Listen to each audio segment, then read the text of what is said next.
Wow, it's been 6 months since I've uploaded an actual video. I'm currently editing this at 4:51 AM.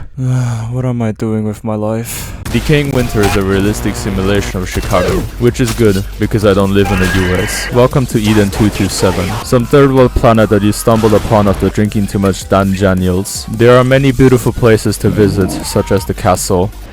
Actually, never mind, they don't want me here. The inhabitants of Aden 227 are friendly to say the least. They have been entrusted by their local authorities to use lethal weapons as dangerously as possible. To counteract them, assemble a team full of psychopaths, idiots, or actual competent people. And if you don't have any friends, public servers are still an option. Actually, no, you shouldn't play public servers, especially if you're new to the game. In this video, I will explain everything there is to know on how to actually play this game. Join me as I slowly lose my sanity replaying this game over and over again. Just remember to have fun, because the game will try to stop you.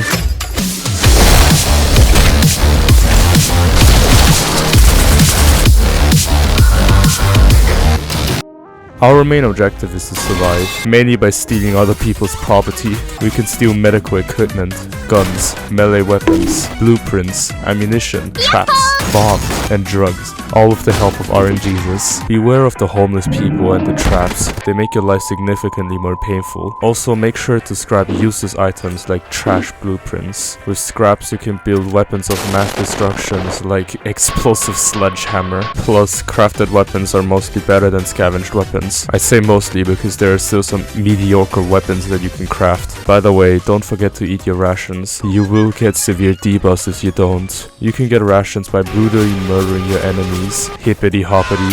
These rations are now my property. Speaking of effects, literally anything you do can give you one. For example, falling off from the mountain will break your legs. To remove the effect, you have to use a splint. Look, all I'm trying to say is medical items and drugs can halt, decrease, and remove negative effects. One of the more important effects is death morale. It's an effect that can be applied by a teammate dying, and it can stack up until 4. Death morale basically debuffs everything, from walk speed to visibility. Hey, you want a bomb? -1, -1. The only way to remove it is to have everyone survive a night. You can also reduce the max amount by 1 by smoking that mango flavored vape. Another important effect is cancer. Cancer can spread into more serious stages. Just very slowly. Just make sure to take your Flintstone vitamin gummies or else you'll... Yeah, the defense section of this game is very simple. You have to defend yourself from racists by any means. So go ahead, shoot them, burn them. Whatever you need, use it. Beating this section will allow you to go outside again and do this shit until night 10. Also, there is a special night called Scav War on night 6 to night 9. It's basically chaos. In the looting phase, enemies will be stationed everywhere, fighting anything they can see, from rock piles to their own teammates. In the defense section, an entire army of scavengers come to kill you, unless it's the shirtless dude with a bucket on his head. We don't talk about this guy. On the topic of enemies, they are varied, but some general information about them first. They have wall hacks. Yeah, that's pretty much it. There are 3 main factions. Firstly, the Scavs. Think of them as tribes. They're stationed all over the map, come in many variations, and probably have the intelligence of a sloth. Okay, maybe you're not a Scav. Their leader is the big gay Russian man who also likes KFC. His name is Yosef. Yosef is the final boss you encounter in the last wave in night 10, and his tactics are zooming towards you while shooting his gun. Like I said, they aren't very intelligent. The second faction is the Raiders. They're just like scavengers, but with better weapons, better equipment, have more health, and are probably on fucking steroids. They have no chill at all. I mean, as soon as they see you, they are determined to kill you. Some of these guys would even follow you back to the base. Too bad that they don't realize what is coming to them. So, the raiders are led by the Sledge Queen. She is an optional raid boss that, for some reason, has more HP than the actual boss. Damaging the SQ in the slightest bit will alert her army of simps to your exact location in an attempt to save their queen. The only reason why people fight her is because of her lunchbox. The third factions are the black guys. there is something that we and the other two factions hate, and it's these guys. They're basically an experiment gone wrong type of enemy, having developed many mental illnesses such as anger issues and depression. Just like scavs, they can spawn anywhere, just less frequently, and for some reason they also have followers. Yes, you heard me right. Some of these mentally ill people worship these things. Most of these cultists are in the underground lab, but there are also 2 of these guys in Sedge Queen's basement. Don't ask me what she's doing with them. Also guys, did you know that 98% of my viewers are subscribed? So please, hit that like button and smash that subscribe. There are so many perks in this game, currently 20 to be exact. We can combine 3 traits and 1 auxiliary equipment with them, making us the strongest living being that has ever walked on Eden 2-7. And then immediately die to the intervention sniper because they have fucking aimbots. I will be going through all of the perks. The survivalist is a jack of all trades perk, starting fully nourished and with a backpack. You have no pros or cons. Overall, not much to explain. Use any trait you like and go commit a crime. The hive mind is probably the most brain dead perk that has ever existed. Its ability is to deploy a swarm of bees and poison enemies by stinging them in the balls. There are 3 ways to deploy them. Disperse deploys them in a square, Divide deploys them in a line, and Direct just starts assaulting everybody. The Arbiter can show the enemies a glimpse of the sun. There are 2 ways to do it. First way is to run up to the enemy and shove your left arm into its face, and the other way is to long shot them. You can also attempt to go to space with it. You wouldn't get very far though. The Risk Runner has a minigun. He will shoot you. The Executioner is the funny ESP exploiter perk. With the goggles on, they can see enemies through walls, their HP and their criminal record.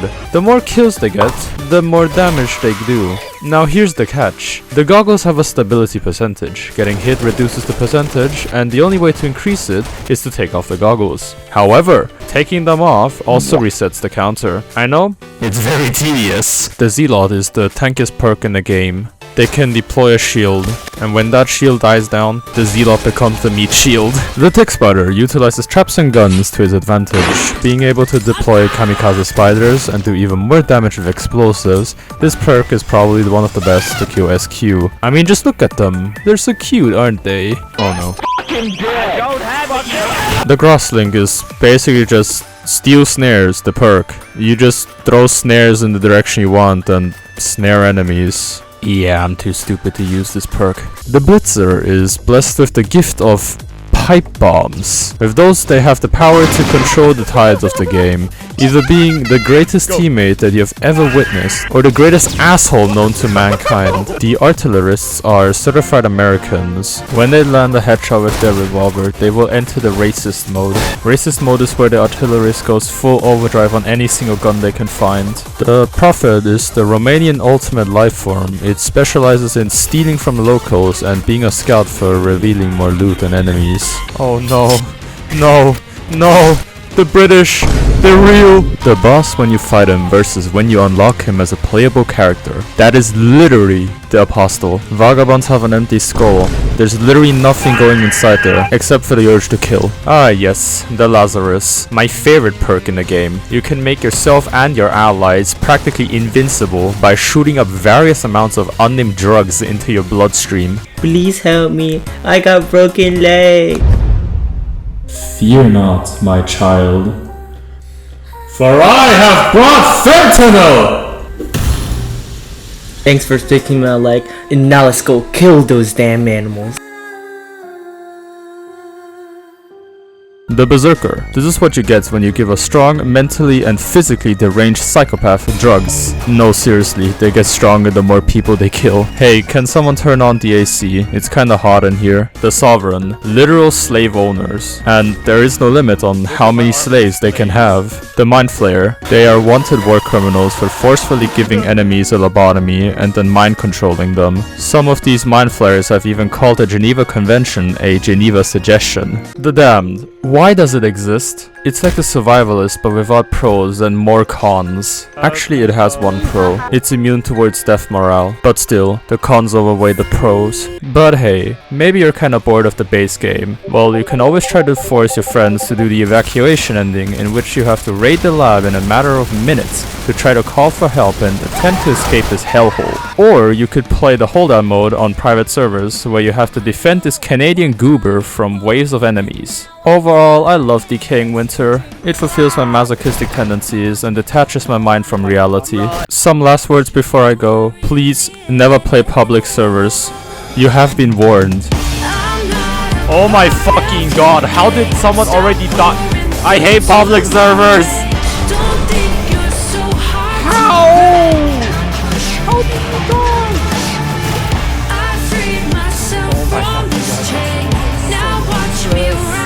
You guys are useless! It's night 5! No, This is actually insane.